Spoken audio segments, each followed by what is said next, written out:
everyone, this is Rick Passek, FlyFish Fanatic, and welcome to my tying bench. Today, a little worm pattern. This one is called the Bactrian Worm. It's from, what's his name? Peter Elkin developed this one.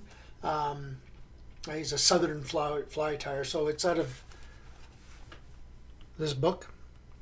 I've used this one in the past. I've actually used it in a weighted version. This is an unweighted version.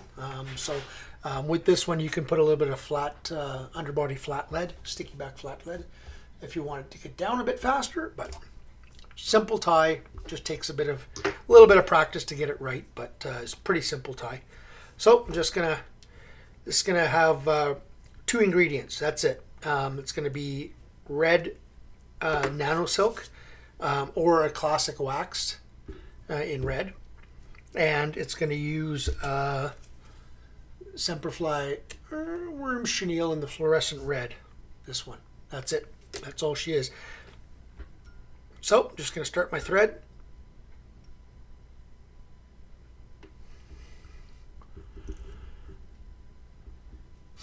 Bring it all the way back around the bend.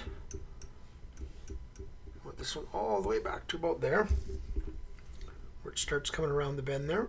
Then go a little bit further, cover up that little tag, and then I'm going to come back. I'm going to counterclockwise spin my thread to flatten it. Come back all the way over. All I'm doing here is making a nice red underbody. That's all that this is doing. It's not doing anything else. Flatten my thread again.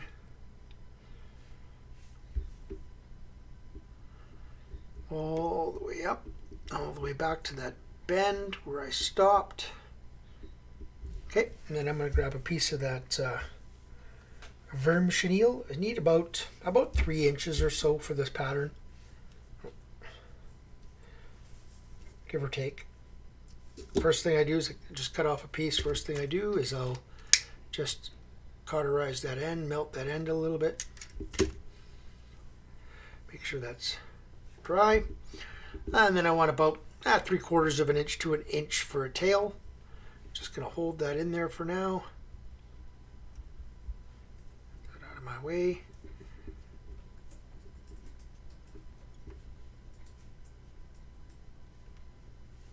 The first bit here is always the bugger. It always has been.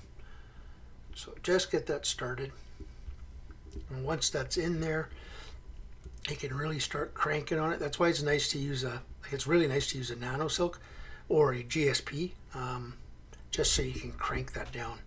Okay, so that's cranked down really well. Now all I'm going to do is I'm going to lift this back, and I'm going to come forward about 1/4 of the way, and then I'm going to create a little bit of a hump like that, right?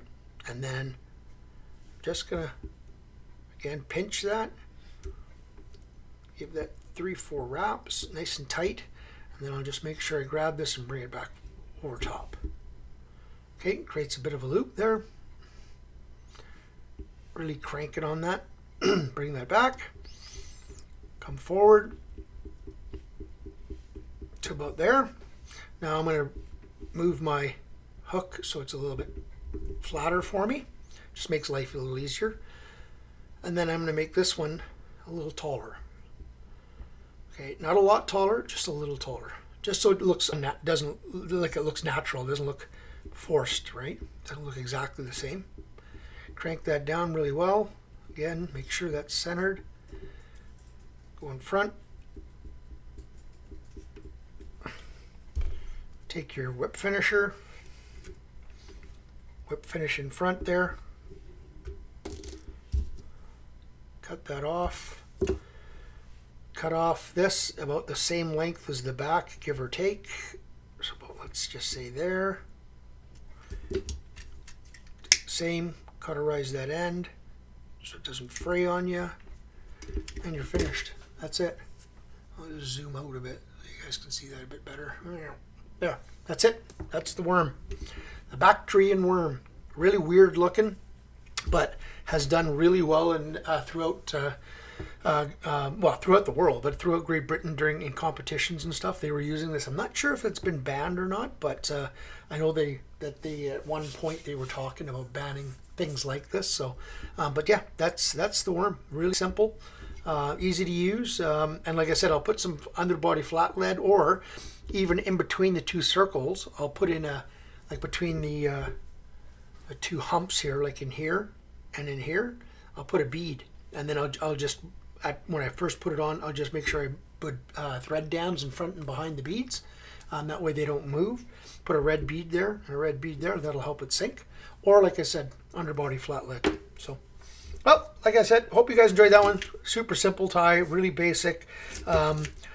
Maybe pushes some people's buttons because of the fact that it's a worm, but catches fish. I use it. So I hope you guys enjoyed that. If you did, give it a thumbs up. If you've subscribed, thank you. If you have not, please consider doing so.